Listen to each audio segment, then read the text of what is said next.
Really, Hinduism is a very unique religion which is being followed by the world all way. There are so many people who praises for Hinduism, but why?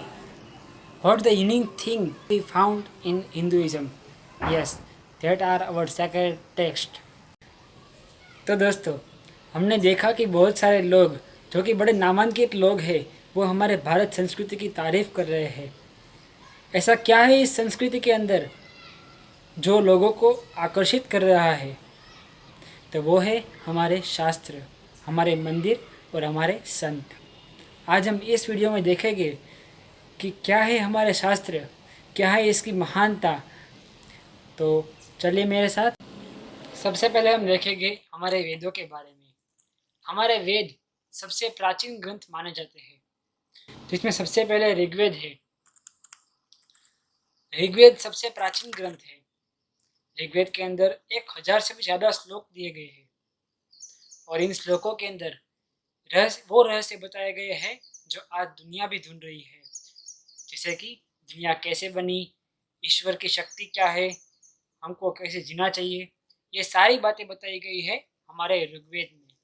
बाद में आता है सामवेद। सामवेद यानी कि संगीत की दुनिया। सामवेद के अंदर सभी रागों का विवरण दिया गया है। सामवेद एक संगीत कला के लिए एक धर्म ग्रंथ समान है। सामवेद सभी वेदों में सबसे छोटा वेद माना गया है। और उसके बाद यजुर्वेद। यजुर्वेद यानी कि step by step guide for a Hindu. Yajurveda के अंदर हमारे धार्मिक गतिविधियों की, हर एक धार्मिक परंपराओं की स्टेप बाय स्टेप माहिती दी हुई है कि कौन सी चीज़ हमको किस तरह से करनी है। और आखिरी में आता है अथर्ववेद। अथर्ववेद यानी कि सबसे अलग, बाकी तीनों वेदों से सबसे अलग वेद अथर्ववेद है। अथर्ववेद के अंदर बहुत से शक्तिशाली मंत्र दिए गए हैं जिस मंत्र का उपयोग करके हम जादू भी कर सकते हैं। ऐसा भी माना जाता है कि अथर्ववेद का मंत्र इतना पावरफुल है कि एक मंत्र से पूरा पेड़ जला सकते हैं। तो हमारे शास्त्रों के अंदर आयुर्वेद का भी बड़ा अवलंबन दिया गया है। आयुर्वेद का मुख्य ग्रंथ है सुश्रुत संहिता। सुश्रुत ऋषि ने लिखी हुई सुश्रुत संहिता। इसकी विशेषता यह है, इसके अंदर 2000 अलग अलग सर्जरी की टेक्निक दी हुई है। हमारे प्राचीनतम ऋषि मुनियों के पास इतने सारे औजार थे जो आज अभी भी टेक्नोलॉजिकल युग में नहीं मिल पाए हैं।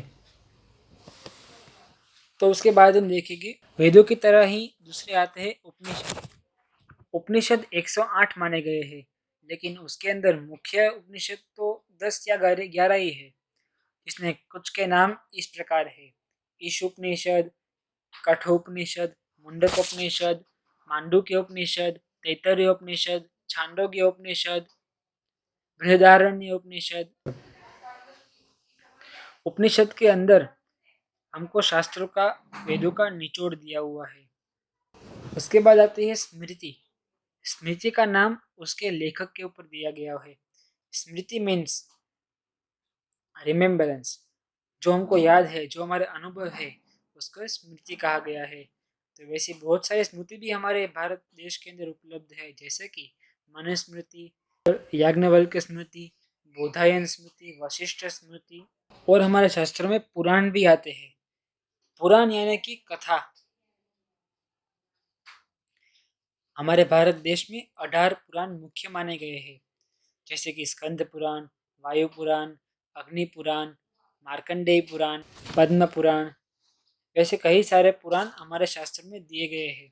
सबसे बड़ा, सबसे अद्भुत और सबसे आश्चर्यजनक इसे हमारे महाभारत और रामायण। महाभारत के अंदर 1,00,000 श्लोक है। जीवन का कोई पहलू ऐसा नहीं है जो महाभारत के अंदर नहीं दिखाया गया है। अभी भी, आज भी मॉडर्न के ज़माने के अंदर भी महाभारत के एग्जाम्पल से हमको सीख मिलती है। रामायण, राम भगवान के शुद्ध चरित्र से हमको अभी भी प्रेरणा मिलती है। हमारी दो महान कथाएं रामायण और महाभारत है। तो दोस्तों, देखा ना हमने कि हमारा भारतीय शास्त्र कितना महान है, कितने ऋषि मुनियों ने, कितने हमारे पूर्वजों ने इसके पीछे बहुत मेहनत करके हमारे लिए शास्त्र तैयार किए हैं। तो दोस्तों, हमें गर्व होना चाहिए कि हमको ऐसा वारसा मिला कि हम आज हमारी संस्कृति को आगे बढ़ा सके। आप सबको मेरा वीडियो देखने के लिए धन्यवाद। Thank you.